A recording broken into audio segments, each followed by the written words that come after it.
हाँ, तो सभी बच्चों का हमारी क्लास में हार्दिक स्वागत है। देखिए क्लास 11th वाले जो बच्चे हैं और जिनके पास जीव विज्ञान विषय हैं उनके लिए हमारी ये क्लास है। तो देखिए हमारा अध्याय चल रहा है 3, जिसका नाम है पादप जगत, और आज हम इस अध्याय की 17वीं क्लास पढ़ेंगे। ठीक, ये है सब हिंदी मीडियम वाले बच्चों के लिए, सब कुछ हमारा NCERT का सोर्स है। तो देखिए इससे पहले हम 16 क्लास पढ़ा चुके हैं और ये हमारी आज 17वीं क्लास है। तो सभी बच्चे एक शांतिपूर्वक बैठे रहें और जहाँ तक संभव हो तहाँ तक अगर आप अपनी NCERT की बुक्स खोल लेंगे तो प्यारे बच्चों वो समझने में तुम्हें थोड़ी आसानी होगी। तो देखिए अब हम स्टार्ट करते हैं अपनी 17वीं क्लास। तो देखिए आज हमारी जो 17वीं क्लास है, इस 17वीं क्लास में देखिए आज हमें पढ़ना क्या है। आज की हमें 17वीं क्लास में हमारा टॉपिक स्टार्ट हो रहा है जिम्नोस्पर्म। आज हमारा टॉपिक स्टार्ट हो रहा है जिम्नोस्पर्म। ठीक, तो आज हम अनावृत बीजी को पढ़ेंगे, आज हम जिम्नोस्पर्म को पढ़ेंगे। आज का हमारा ये टॉपिक है। देखते हैं आज हमें क्या पढ़ना है। तो सभी बच्चे जिम्नोस्पर्म निकालिए। देखिए ये बड़े बड़े प्लांट्स जो दिख रहे हैं, बड़े बड़े पौधे दिख रहे हैं, बड़े बड़े पेड़ दिख रहे हैं, ये वो पेड़ हैं जिन्हें हम जिम्नोस्पर्म कहते हैं। जिन्हें हम क्या कहते हैं? जिम्नोस्पर्म। तो ये वो पेड़ हैं जिन्हें हम कहते हैं जिम्नोस्पर्म। इन पेड़ों को हम क्या कहते हैं? जिम्नोस्पर्म। तो आज हम इन पेड़ों के बारे में थोड़ा पढ़ेंगे, समझेंगे, जैसा कि हमारा NCERT की बुक्स में लिखा है। तो ये सभी देखिए जिम्नोस्पर्म हैं। ये सभी पेड़ देखिए, आप ध्यान से देखिए, ये सब क्या है? हमारे जिम्नोस्पर्म। अनावृत बीज, अनावृत बीज, अनावृत बीज, ये सब क्या है? मेरे जिम्नोस्पर्म। ठीक है, ये सब क्या है? हमारे जिम्नोस्पर्म। तो आज हम इस जिम्नोस्पर्म को समझते हैं। देखिए देखिए साइकस का पेड़, ये देखिए ऐसे पेड़ आपने देखे होंगे, बहुत सारे पेड़ आपने देखे होंगे इस प्रकार के पेड़। तो इन पेड़ों को देखिए, ये क्या है? हमारे जिम्नोस्पर्म। ठीक, जिम्नोस्पर्म। इन पेड़ों को देखिए ध्यान से।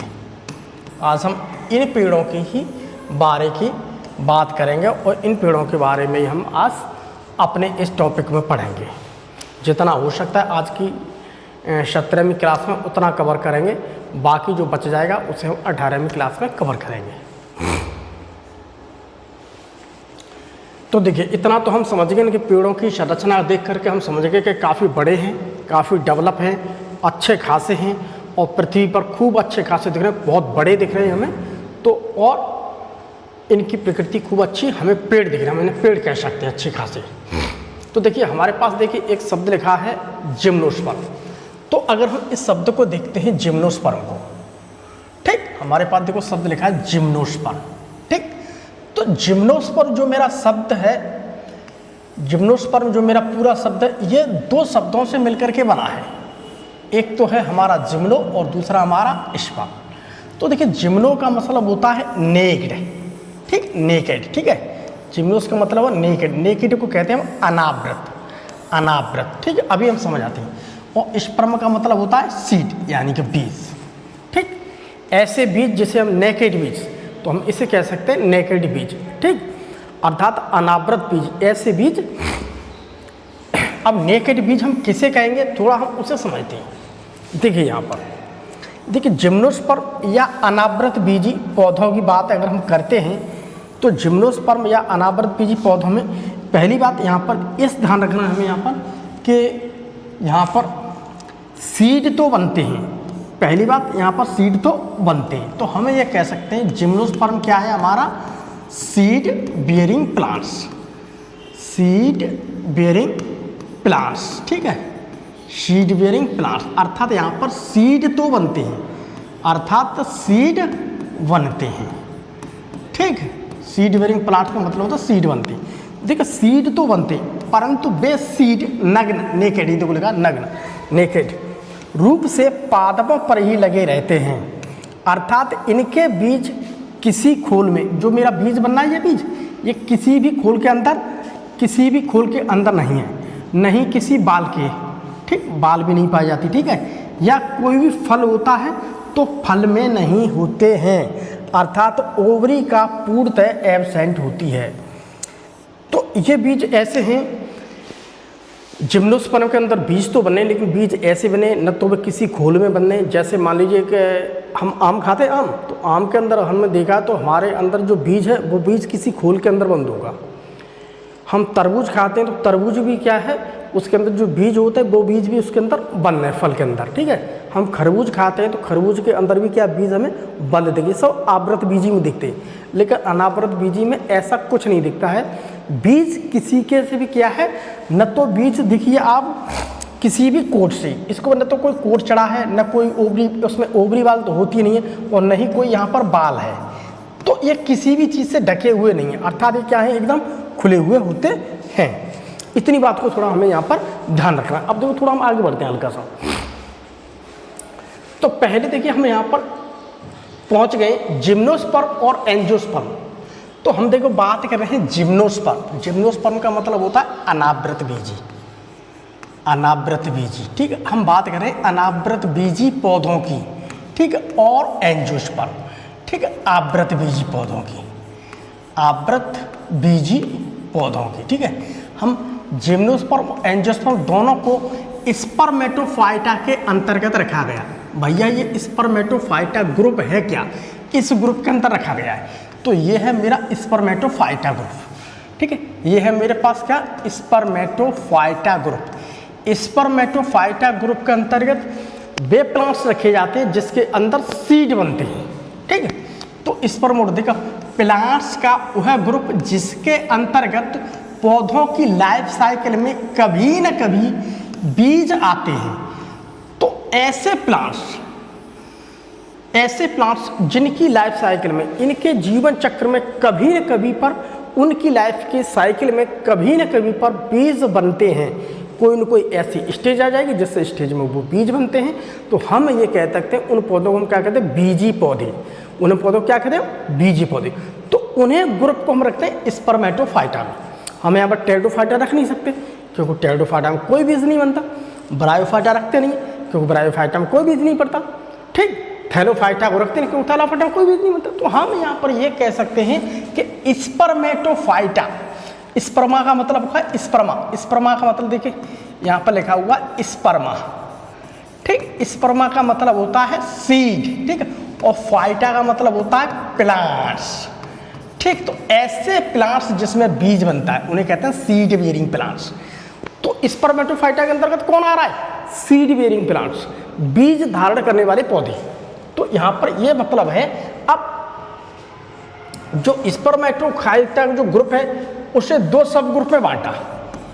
एक तो सब ग्रुप हो गया हमारा जिम्नोस्पर्म, ठीक, और एक हो गया हमारा सब ग्रुप एंजियोस्पर्म, सब ग्रुप, ठीक है, उपवर्ग, ठीक है, उपवर्ग। अब देखिए, अब जिम्नोस्पर्म और एंजियोस्पर्म, हमने जिम्नोस्पर्म को उधर पहले नंबर पर रखा है और दूसरे नंबर को हमने एंजियोस्पर्म में रखा है। क्यों रखा है, इसकी देखिए बात बता दो।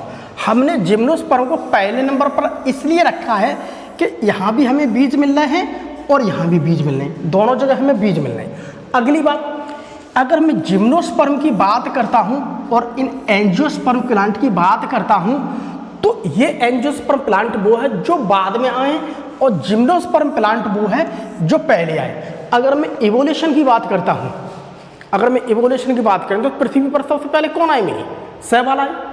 उसके बाद पृथ्वी पर कौन आए, शैवालों से धीमे धीमे धीमे धीमे डेवलप क्या हुए, ब्रायोफाइट्स, और ब्रायोफाइट्स से डेवलप क्या हुए, टेरिडोफाइट। अब टेरिडोफाइट से डेवलप क्या हुए, जिम्नोस्पर्म। जिम्नोस्पर्म के बाद फिर क्या डेवलप हुआ धीमे धीमे करके, काफी सालों करोड़ों वर्ष बाद क्या हुए, एंजियोस्पर्म। तो इसकी और इसकी बात करता हूं तो ये है देखिए मोस्ट प्रिमिटिव प्लांट्स, अत्यंत प्राचीन पौधे। और इनकी बात करता हूं तो ये है एक एडवांस प्लांट। ये क्या है, एडवांस प्लांट। ठीक, एक प्रगति वाले पौधे, एक प्रगतिशील पौधे, प्रगतिशील पौधे। ठीक, तो हम एंजियोस्पर्म को पढ़ेंगे बाद में। पहले इस एंजियोस्पर्म से पहले जो ग्रुप आया है मेरा जिम्नोस्पर्म बीज वाला, पहले हम इसे पढ़ेंगे। हम यहाँ पर ये कह सकते हैं कि जिम्नोस्पर्म क्या है, सबसे पुराना। ये देखो लिखा है, ये अत्यंत प्राचीन पौधों का समूह। ये वाला ग्रुप सबसे, ये वाला ग्रुप क्या है, एंजियोस्पर्म से पहले आया। तो जो पहले आ रहा है, पहले हम उसका अध्ययन करेंगे इवोल्यूशन के हिसाब से।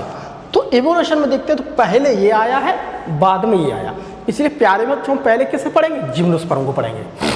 तो देखिए यहाँ पर ये देखो मोस्ट प्रिमिटिव, थोड़ा हिंदी के साथ साथ में इंग्लिश के शब्दों को आप समझेंगे।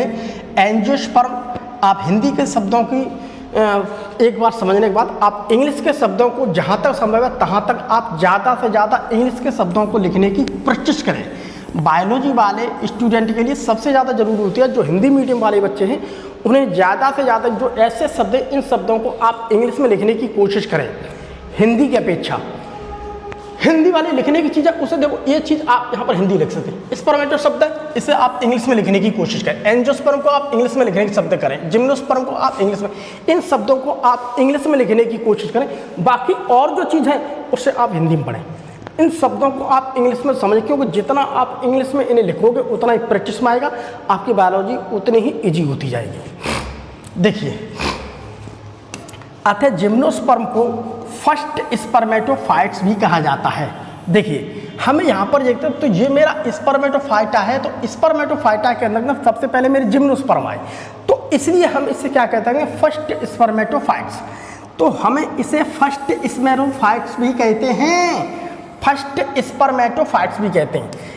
तो जिम्नोस्पर्म को दूसरी बात हम क्या कहते हैं, दूसरा नाम क्या भी कह सकते हैं, फर्स्ट स्पर्मेटोफाइट्स। यहाँ से ही प्रश्न बन जाते हैं। ठीक है, सबसे पुराने बीज पौधे माने जाते हैं। तो ये सबसे पुराने मेरे बीजीय पौधे हैं, बीज धारण करने वाले जो पौधे हैं वो सबसे पुराने मेरे यही माने जाते हैं। अब हम थोड़ा और आगे बढ़ेंगे। अब देखिए हम थोड़ा और आगे बढ़ते, स्टडी ऑफ जिम्नोस्पर्म। ठीक, स्टडी ऑफ जिम्नोस्पर्म यानी कि जिम्नोस्पर्म का अध्ययन। ठीक है, जिम्नोस्पर्म का अध्ययन यानी कि अनावृत बीजी का अध्ययन, तो अनावृत बीजी विज्ञान के अंतर्गत करते हैं, जिम्नोस्पर्मियोलॉजी के अंदर करते हैं। ठीक, या हम ये भी कह सकते हैं वनस्पति विज्ञान की शाखा जिसके अंतर्गत हम अनावृत बीजी पौधों का अध्ययन करते हैं, अनावृत बीजी विज्ञान कहलाता है। आप ऐसा समझ लीजिए, या study of gymnosperm is called gymnospermology. आप ऐसे भी बोल सकते हैं जिम्नोस्पर्मोलॉजी। ठीक है, अब इसकी बात करते हैं, जिम्नोस्पर्म्स जो शब्द है इसे सबसे पहले थियोफ्रास्टस ने दिया था। ठीक, इस बात को थोड़ा ध्यान रखें, इसको सबसे पहले किसने दिया था, थियोफ्रास्टस ने दिया था। अब हमें अगली चीज देखो पढ़नी है, उत्पत्ति कि आखिर में हमारी पृथ्वी पर वो कौन सा युग था जिस युग में जिम्नोस्पर्म प्लांट जो थे, अनावृत बीजी पौधे कहते, वो हमारी पृथ्वी पर सबसे पहले आना प्रारंभ हुए। तो देखिए हम बात कर रहे हैं इनकी उत्पत्ति सबसे पहले पैलियोजोइक महाकल्प में हुई। ठीक है, पैलियोजोइक एरा जब मेरा युग आया था, उसमें मेरे अब जिम्नोस्पर्म धीमे धीमे पृथ्वी पर पनपने लगे हैं। ठीक, बने नहीं एकदम, पनपने लगे, पॉपुलेशन की तरह थोड़े पनपने लगे, थोड़े हल्के हल्के से वृद्धि करने लगे, हल्के हल्के पनपने लगे हैं। ठीक है, उत्पत्ति का मतलब होता है पनपने लगे। ठीक, तो पृथ्वी पर अब वो धीमे धीमे पनपने लगे, अर्थात वो विकसित हुए। ठीक, अब जैसे ही पैलियोजोइक जो महाकल्प था, इससे आगे वाला जो मेरा कल्प आया काफी सालों के बाद, उसे कहते हैं मध्यजीवी महाकल्प। तो इसके बाद आया मध्यजीवी महाकल्प। तो यहाँ से यहाँ तक आने में इन्हें कई वर्ष लग गए। ठीक, कई हजार वर्ष लगे, आप लाखों वर्ष मान लीजिए। तो फिर आ गया मेरा मीसोजोइक एरा। तो जब मेरा मीसोजोइक एरा था, उसमें देखो तो जुरासिक काल था, दूसरा था क्रीटेशियस काल। इन दो काल जब थे, उस समय पर पृथ्वी पर जिम्नोस्पर्म बहुत ज़्यादा आ गए, यानी कि बहुत ज़्यादा क्या हुआ, बहुत ज़्यादा वृद्धि करके बहुत ज़्यादा संख्या में थे उस समय। जैसे एक दौर होता है, जैसे मेरी पृथ्वी है, अब पृथ्वी पर क्या हुआ कि इस समय पर अगर हम बात कर रहे हैं तो मेरे मनुष्य की बात कर रहे हैं तो मनुष्य इससे पहले कितने लाखों साल पहले मनुष्य क्या था पृथ्वी पर, एक दो संख्या में थे। आज लाखों के बाद इतनी संख्या हो गई, पॉपुलेशन इतनी हो गया कि पृथ्वी पर मनुष्य की संख्या क्या है, बहुत ज़्यादा है। तो एक तो पहली जो वो था जहाँ पर वो चीज़ पनपने लगी। अब जैसे मेरा अगला महाकल्प आया, ठीक, तो उससे अगले महाकल्प में मेरा जुरासिक पीरियड था और क्रीटेशियस पीरियड था। इस समय पर जिम्नोस्पर्म बहुत बड़ी संख्या में थे पृथ्वी पर इस युग में। तो यहाँ से इस युग तक आने में इन्हें बहुत लाखों साल लगी। तो लाखों साल के बाद पृथ्वी पर क्या हुआ, जो धीमे धीमे चीज़ पनप रही उसकी पॉपुलेशन वैसे ही बढ़ती जाएगी। तो इस जगह पर उनकी पॉपुलेशन क्या थी, बहुत अधिक संख्या में थी। अगली बात को देखिए, हम यहाँ पर यह समझते हैं कि अगर मैं जिम्नोस्पर्म की बात करता हूँ तो ये है मेरा जिम्नोस्पर्म और ये है मेरा टेरिडोफाइट और ये है एंजियोस्पर्म। तो इन दोनों के बीच की हम इसे क्या कह सकते हैं, एक कनेक्टिंग लिंक, एक कनेक्टिंग लिंक, ठीक है, एक संयुक्त कड़ी, ठीक है, एक संयुक्त कड़ी। तो संयुक्त कड़ी क्या है, यहाँ के कैरेक्टर्स, कुछ कैरेक्टर्स मुझे यहाँ पर इसमें टेरिडोफाइट्स के मिल रहे हैं और कुछ एंजियोस्पर्म के कैरेक्टर्स हमें यहाँ पर मिल रहे हैं। तो बहुत सारे कैरेक्टर्स तो ऐसे हैं जो हमें एंजियोस्पर्म के यहाँ पर देखने के लिए मिले और बहुत सारे कैरेक्टर्स ऐसे हैं जो हमें टेरिडोफाइटा के देखने के लिए मिल रहे हैं। तो जिम्नोस्पर्म वो है जिसमें कुछ कैरेक्टर्स तो मेरे टेरिडोफाइटा के मिल रहे हैं और कुछ कैरेक्टर ऐसे हैं जो कि एंजियोस्पर्म के मिल रहे हैं, ठीक। तो हम यहाँ पर कह रहे हैं जो कैरेक्टर्स मुझे एंजियोस्पर्म के मिल रहे हैं तो वही कैरेक्टर धीमे धीमे आगे जा करके एंजियोस्पर्म में अच्छी तरह से और डेवलप हो गए। तो मेरा नया ग्रुप बन गया एंजियोस्पर्म, यानी कि आवृत बीजी। तो ये है मेरा अनावृत बीजी और ये है आवृत बीजी। तो हम ये कह सकते हैं जिम्नोस्पर्म क्या है, एंजियोस्पर्म और टेरिडोफाइटा इन दोनों के बीच की कड़ी है, इन दोनों को जोड़ रहा है, ठीक, क्योंकि दोनों के लक्षण के साथ मिल रहे हैं।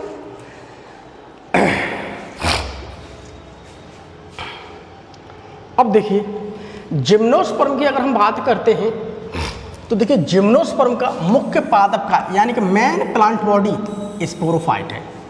जिस प्रकार से हमने टेरिडोफाइट को पढ़ा था तो टेरिडोफाइट में भी हमने ये पढ़ा था कि टेरिडोफाइट जो होते हैं उसकी मेन प्लांट बॉडी स्पोरोफाइट थी। तो ठीक उसी प्रकार से अगर हम बात करते हैं जिम्नोस्पर्म की तो जिम्नोस्पर्म की भी मेन प्लांट बॉडी क्या है, हमारी स्पोरोफाइट है, ठीक। तो मेन प्लांट बॉडी क्या है मेरी, स्पोरोफाइट, ठीक, बीजाणुविद, इसे हिंदी में कहते हैं बीजाणुविद, ये मेरी है, ठीक है। तो ये है इसकी क्या, एक डोमिनेंट फेज जिसके अंतर्गत हमें जड़, तना तथा पत्तियां तीनों चीज देखने के लिए मिले। अर्थात हम ये कह सकते हैं कि इसका स्पोरोफाइट जिम्नोस्पर्म का अच्छी तरह से क्या है, डेवलप है और ये क्या है, एक डोमिनेंट फेज है। इतना डेवलप है कि मुझे देखने के लिए यहाँ पर रूट, स्टेम, ठीक, और लीव्स, ये तीनों चीज खूब अच्छी तरह से डेवलप हो चुकी हैं, बहुत अच्छी तरह से डेवलप हो चुकी हैं। तो देखिए यहाँ पर ये है मेरे पास क्या, स्पोरोफाइट, इसे हम कहते हैं स्पोरोफाइट। स्पोरोफाइट के ऊपर मेरे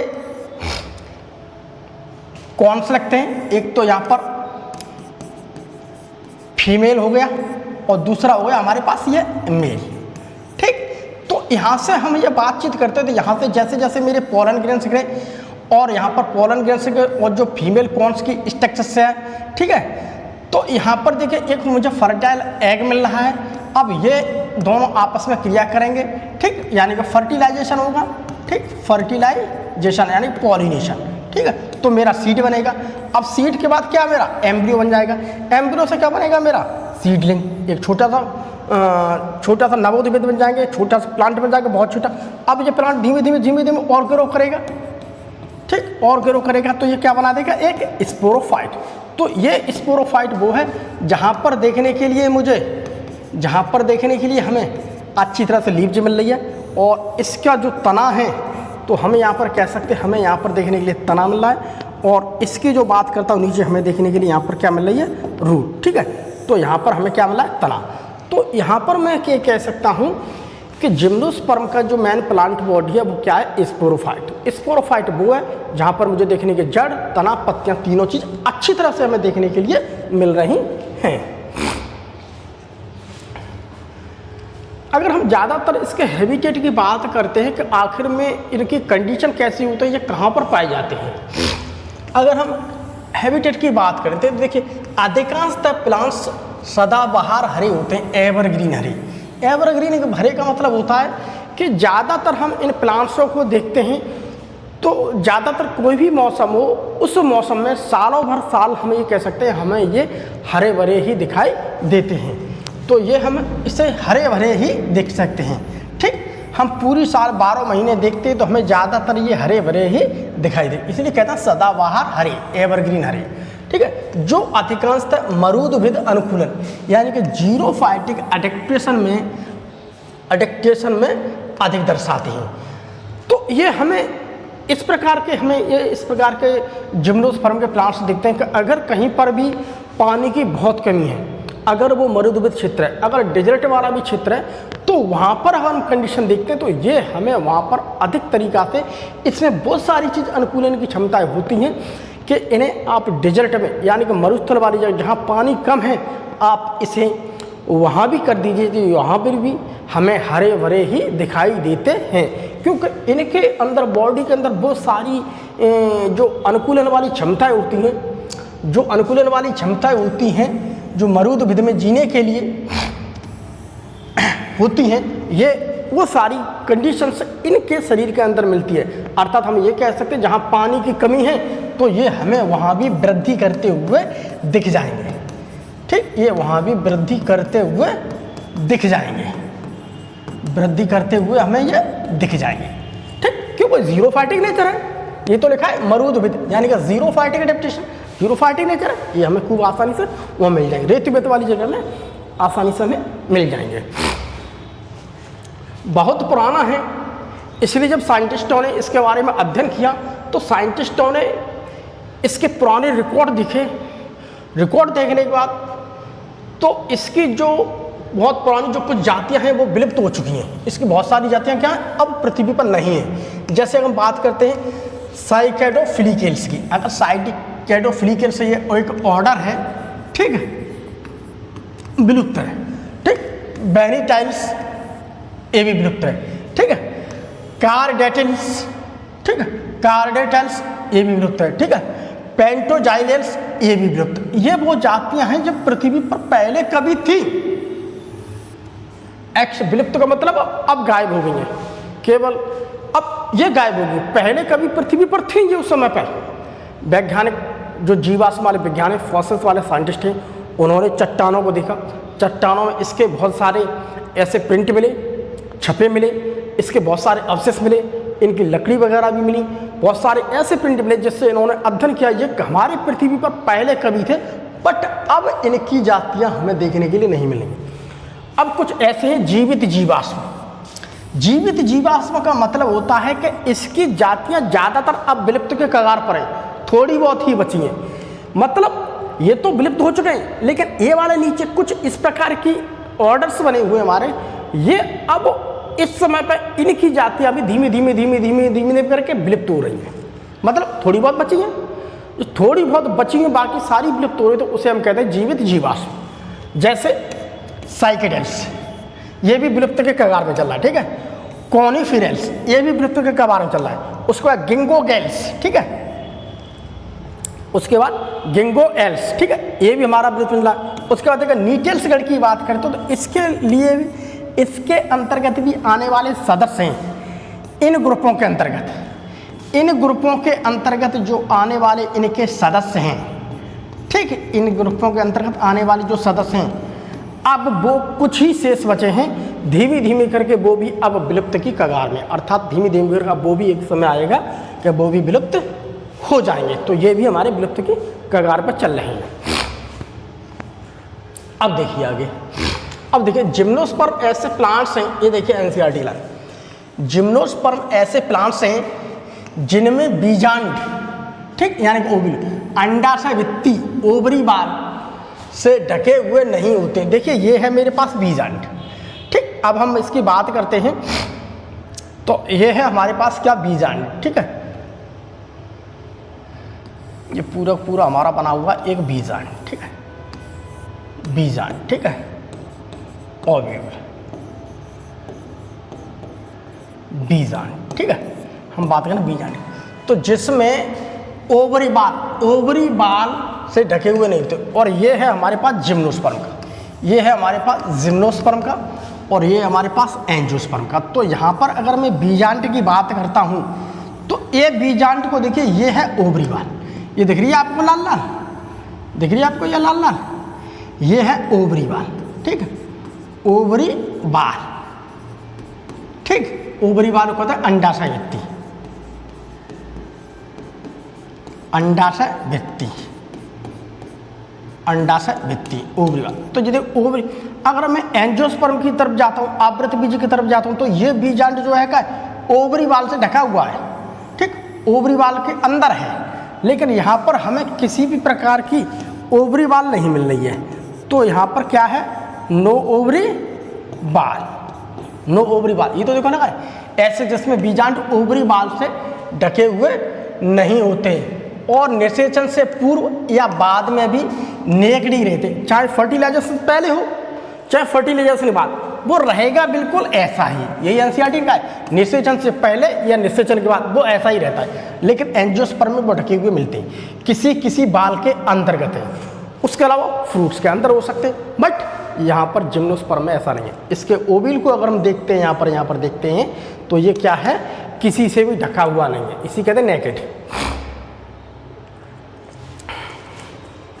अब हम देखिए आगे, जिम्नोस्पर्म में देखिए, जिम्नोस्पर्म में मध्यम यानी कि मीडियम साइज अथवा लंबे वृक्ष तथा झाड़ियाँ हमें अधिक पाई जाती है। तो हम यहाँ पर ये कह सकते हैं कि जिम्नोस्पर्म के अंदर मुझे एक तो मीडियम साइज के प्लांट मिल सकते हैं, उसके अलावा मुझे बहुत बड़े मिलेंगे, उसके अलावा झाड़ियाँ मिलेंगी। अगर मैं झाड़ियाँ की बात करता हूँ, जैसे इफेड्रा, इफेड्रा मुझे एक झाड़ी के रूप में मिलता है, ठीक, ये है इफेड्रा, ठीक है, इफेड्रा, इफेड्रा, इफेड्रा कैसे मिलता है हमें, एक झाड़ी के रूप में, छोटा सा ये बट झाड़ी के रूप में।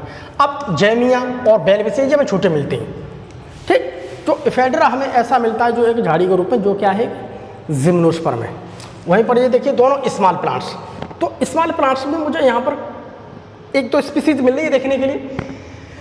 तो स्मॉल प्लांट्स की बात करते हैं, जैसे कि जैमिया, जेमिया, ये क्या है, मेरा छोटा पौधा, छोटा पौधा, ठीक है, स्मॉल प्लांट, छोटा पेड़, ठीक है, छोटा पेड़, ठीक, अनावृत वीजिका, अनावृत वीजिका, ठीक है, अनावृत। उसके अलावा देखिए बेलविसिया, बेलविसिया, बेलविसिया कहते हैं, ये भी कहता है छोटा है, छोटा पेड़ है जिम्नोस्पर्म का, ठीक है।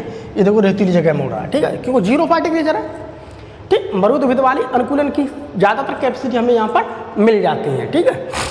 तो जैसे हम बेलविसिया की बात कर सकते हैं, ठीक है, जैसे कि हम बेलविसिया। उसके अलावा देखिए बहुत सारे ऐसे प्लांट्स में मिलते हैं जो बहुत बड़े होते हैं। उसके अलावा देखिए जिम्नोस्पर्म का सिकोआ वृक्ष सबसे लंबा है। अब जिम्नोस्पर्म की बात करते हैं अनावृत में, तो सिकोआ एक प्लांट ऐसा है, एक पेड़ ऐसा जो बहुत बड़ा है। ये देखो बहुत बड़ा पेड़, ये दिख रहा है, ये बहुत बड़ा पेड़ है भैया, बहुत बड़ा पेड़ है, ठीक, लाल ही लाल दिख रहा है, देखिए लाल ही लाल दिख रहा है, ये देखिए बहुत बड़ा पेड़ है। ये देखिए यहाँ पर इंसान है, तो इंसान बिल्कुल ऐसा होता है, बिल्कुल छोटा, बहुत बड़ा है, सबसे लंबा पेड़ है, जिसे हम कहते हैं redwood tree, redwood tree, redwood tree के नाम से भी हम इसे जानते हैं, ठीक। तो सिकोआ वो प्लांट है जिसे हम रेडवुड ट्री भी कहते हैं। ये लार्जेस्ट जिम्नोस्पर्म में सबसे बड़ा जिम्नोस्पर्म का ये प्लांट है। इसे बहुत ध्यान रखें, विशेष ध्यान रखें, यहाँ से ही प्रश्न बन जाता है कि रेडवुड ट्री किसे कहते हैं, सिकोआ को, ठीक, क्योंकि ये रेड रेड है, इसके दिख रहा है इतना आपको, कैसा दिख रहा है, रेड रेड। तो इसकी लकड़ी को देखो आप गौर से, तो इसकी लकड़ी जो तना दिख रही है वो कैसे दिख रही है, रेड, ठीक है। तो लकड़ी कैसे दिख रही है मुझे यहाँ पर, रेड, तो लकड़ी हमें दिख रही है रेड, तो इसलिए कहते हैं रेडवुड ट्री, इसलिए हम इसे क्या कहते हैं, रेडवुड ट्री। रेडवुड ट्री इसीलिए कहते हैं क्योंकि रेड तो है ही और वुड इसकी लकड़ी, तो इसी के लिए प्यारे बच्चों कहते हैं मतलब रेडवुड ट्री। ठीक, इसको बहुत ध्यान रखें, इंपॉर्टेंट है, बहुत ज़्यादा इंपॉर्टेंट है, क्वेश्चन नीट बीट के लिए बहुत ज़्यादा इंपॉर्टेंट है। अब हम देखिए आगे, इनकी जड़ प्राय मूसला होती है। तो अगर हम इनकी जड़ों की बात करते हैं तो मुझे जड़ों में देखने के लिए मूसला जड़ मिलती है अर्थात टैप रूट। तो हम यहाँ पर कह सकते हैं मुझे अच्छी तरह से सुव्यक्त well developed tap root system पाया जाता है। ठीक, अच्छे तरीके से, बहुत टेरिडोफाइट में भी तो इतनी अच्छी तरीका से था नहीं, बट यहाँ पर हमें अच्छी तरीक़ा से well developed tap root system पाया जाता है। ठीक, टैप रूट सिस्टम ये होता है जो बहुत गहरी तक चली जाएगी और इससे देखिए बहुत सारी आपको ब्रांचें दूसरी निकलती थी। ठीक है, ये है मेरी प्राथमिक जड़, ये है मेरी द्वितीयक जड़। ठीक, ये है मेरी द्वितीय जड़, इसी से निकलने वाली कहते हैं तृतीय जड़। ठीक, और यहाँ पर अच्छी तरह से है कि पूरा सिस्टम डेवलप है, जाइलम फ्लोएम अच्छी तरह से डेवलप है, अच्छी तरह से यहाँ पर काम कर रहा है, इसी को कहते हैं सुविकसित। तो टैप रूट पाई जाती है यहाँ पर मूसला जड़। अगले देखिए हम बात करते हैं इसके कुछ वंश जीनस की मूल। ठीक, इसके कुछ वंश हैं, तो कुछ वंश के कुछ जो प्लांट्स हैं तो उनकी जड़ अगर कवक से सहयोग कर लेती है तो जिसे हम कहते हैं कवक मूल। तो जैसे मान लीजिए कि ये है मेरे पास एक पेड़, ये क्या है हमारे पास एक पेड़, भैया किसका पेड़ है? पाइनस का। ठीक, पाइनस को, और इसके बराबर में ये लगा हुआ, क्या लगा हुआ बराबर में? कवक, जिसे हम कहते हैं फंगस। ठीक है, कवक। ठीक है, कवक। अब इसकी जड़, इसकी जो जड़ है और इस कवक की जड़, अब ये कवक इसकी जड़ के साथ में मिल गया। ठीक, तो देखिए मेरे पास है, देखिए ये कवक, ये तो देखो कवक आ गया, कवक की जड़ आई। ठीक, कवक भी इसके साथ मिल गया, प्लस मूल। ठीक, मूल का मतलब होता है जड़। अब इसकी जड़, जड़ और कवक दोनों मिल गए तो उसे हम कहते हैं कवक मूल, उसे हमने कह दिया कवक मूल। तो कवक मूल को इंग्लिश में कहते हैं माइकोराइजा। ठीक, तो माइकोराइजा किस में मिलता है? एक पाइनस का प्लांट है। ठीक, ये क्या है? प्लांट।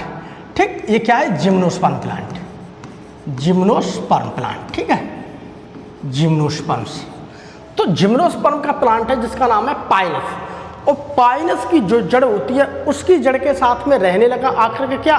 फंगस, एक कवक। ठीक, तो कवक वहाँ पर रहने लगा, उसकी जड़ के साथ में दोनों सहजीवी की तरह से। सहजीवी का मतलब उसकी जड़ जो पाइनस की है उसे कुछ न कुछ फायदा कर रही है, तो वो भी उसकी जड़ को कुछ न कुछ फायदा कर रहा है, तो दोनों का फायदा हो रहा है, उसी को कहते हैं सहजीवी। तो ये सहजीवी रूप रहते हैं, जिस जड़ के साथ में कवक मिला हुआ होता है उसी को कहते हैं कवक मूल। कवक का मतलब होता है फंगस। ठीक, फंगस, और मूल का मतलब होता है जड़। ठीक, तो ऐसी जड़ जिसके अंदर कवक मिला हुआ है, कोई फंगस मिला हुआ है, उसे कहते हैं कवक मूल, माइकोराइजा। ठीक, उसे कहते हैं माइकोराइजा। ठीक, इंपॉर्टेंट है, मोस्ट इंपॉर्टेंट, ये ऐसे क्वेश्चन नीट के लिए बन जाते हैं। ठीक, कवक मूल। तो यहाँ पर ये पूछ सकते हैं कि किस प्लांट की जड़ के साथ में अगर फंगस रहने लगे तो उसे क्या कहते हैं? उसे कवक मूल कैसे कहते हैं, या कवक मूल में क्या हो सकता है? तो कवक मूल में हो सकता है जड़, और क्या रह सकता है मेरा? फंगस, दोनों साथ साथ रहते हैं, उसी को हम कहते हैं कवक मूल। ठीक, तो ये किस में पाया जाता है? तो पाइनस के प्लांट की जड़ में, ये बात समझ रहे हैं। तो किस में पाया जाता है? पाइनस के प्लांट की जड़ में। अब इसी प्रकार से देखिए एक और एग्जाम्पल आ गया, एक और मेरे पास जिम्नोस्पर्म का प्लांट आ गया, ये भी देखो एनसीईआरटी ने कहा। जबकि कुछ अन्यों की छोटी विशिष्ट मूल। अब कोई एक और मेरे पास प्लांट है, ठीक है, उसकी स्मॉल स्पेशलाइज्ड रूट। ठीक है, ये देखो छोटी विशिष्ट मूल, छोटी विशिष्ट जड़ें, स्मॉल स्पेशलाइज्ड रूट, ये हैं, देखो ये हैं स्पेशलाइज्ड, ठीक, रूट, ये है स्पेशलाइज्ड रूट। ठीक है, नाइट्रोजन स्थिर करने वाले साइनोबैक्टीरिया के साथ सहयोग कर लेती है, जिसे हम प्रवाल मूल कहते हैं, कोरेलॉइड रूट्स कहते हैं। अब देखो समझो, ये है एक पेड़ और इस पेड़ का नाम है साइकस। साइकस, ठीक है, इस पेड़ का नाम है साइकस। ठीक है, साइकस। अब साइकस की जो जड़ है, इस साइकस की जड़ के साथ में अब रहने लगा क्या, एक साइनोबैक्टीरिया। इसके साथ में कौन रहने लगा, साइनोबैक्टीरिया। सर साइनोबैक्टीरिया क्या है, तो ये है साइकस की रूट प्लस उसके साथ में रहने लगा साइनोबैक्टीरिया। ठीक है, तो साइनोबैक्टीरिया क्या है, या तो आपका नॉस्टक हो सकता है या आपका एनावीना हो सकता है। ये क्या करते हैं, नाइट्रोजन को फिक्स करते हैं। जो वातावरण की नाइट्रोजन को फिक्स करता है और उसे प्लांट्स को देता है। अब वातावरण में देखिए बहुत ज़्यादा नाइट्रोजन मिल रही है, उन नाइट्रोजन को ये प्लांट्स सीधे नहीं ले सकते। अब उस नाइट्रोजन को क्या करेंगे, अब वो नाइट्रोजन इसमें जो एनामीना मेरा बैठा हुआ है या मेरा नॉस्टक है, वो इस नाइट्रोजन को लेगा और फिक्स करके इस प्लांट्स को देगा, इससे देगा नाइट्रोजन को। ठीक, इस नाइट्रोजन को अब ये ग्रहण करेगा, क्योंकि प्लांट्स उस नाइट्रोजन को सीधे नहीं ले सकता। उसे कौन दे रहा है, उसे साइनोबैक्टीरिया दे रहा है। तो साइनोबैक्टीरिया का फ़ायदा ये है कि वो साइकस की जो जड़ है उस जड़ के साथ में रह रहा है। ठीक, साइकस से खाने की बहुत सारी चीज़ें ले रहा है, लेकिन साइकस का जो पेड़ है उसे ये फ़ायदा है कि भैया मुझे नाइट्रोजन ही तू फिक्स करके दे रहा है, यही मेरे लिए बढ़िया है। तो इसे भी फ़ायदा हो रहा है, उसे भी फ़ायदा हो, तो इसे हम कहते हैं सहजीवी रूप में। ठीक है, और ऐसा जिसमें साइनोबैक्टीरिया किसी जिम्नोस्पर्म, ठीक, या साइकस की रूट के साथ में रहता है, उस रूट को हम कहते हैं कोरेलॉइड रूट। ठीक, प्रवाल मूल, प्रवाल मूल, इसे हम कहते हैं प्रवाल मूल। ठीक, इस बात का ध्यान रखें, प्रवाल मूल। ठीक, तो ये है हमारे पास क्या इम्पोर्टेंट।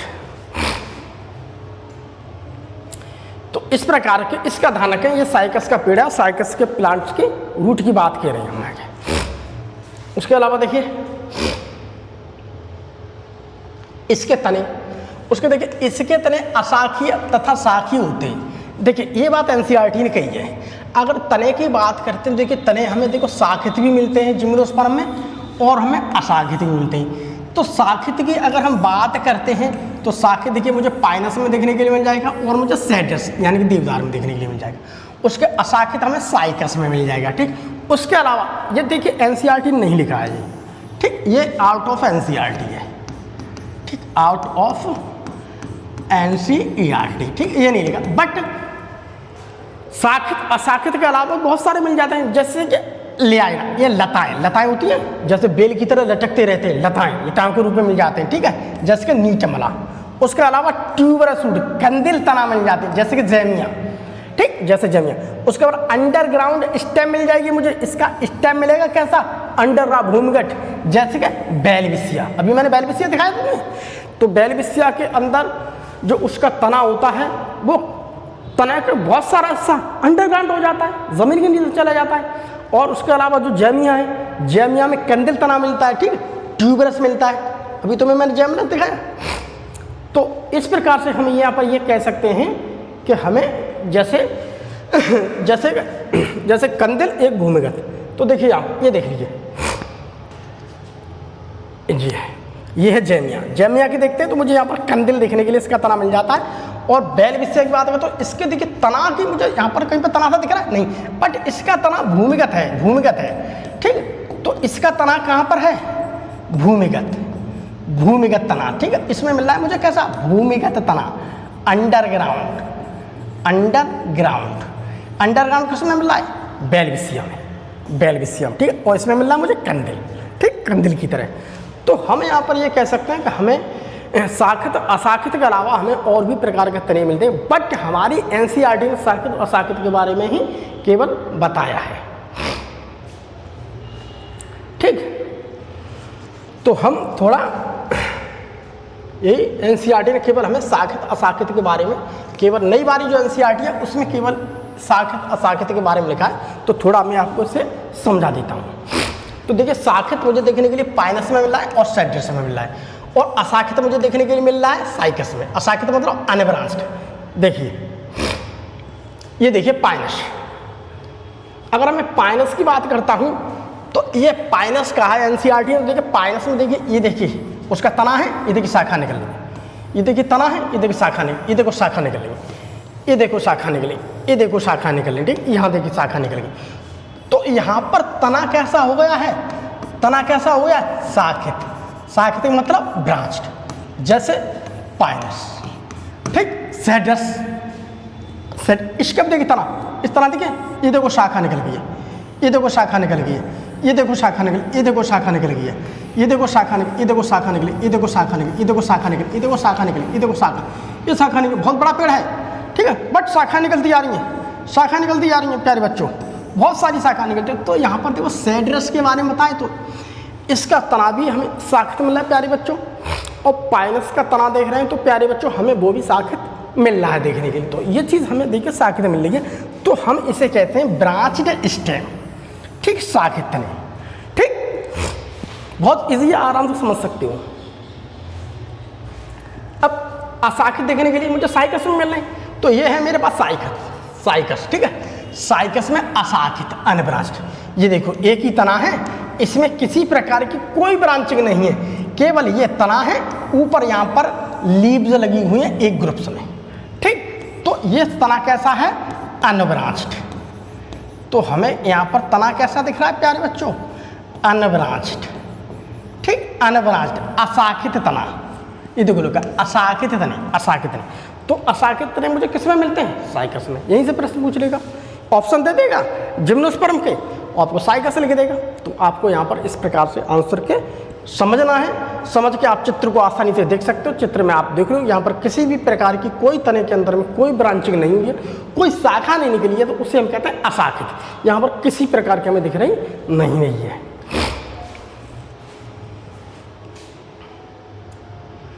आज की क्लास का प्यारे बच्चों हमारा यहीं पर समापन होता है।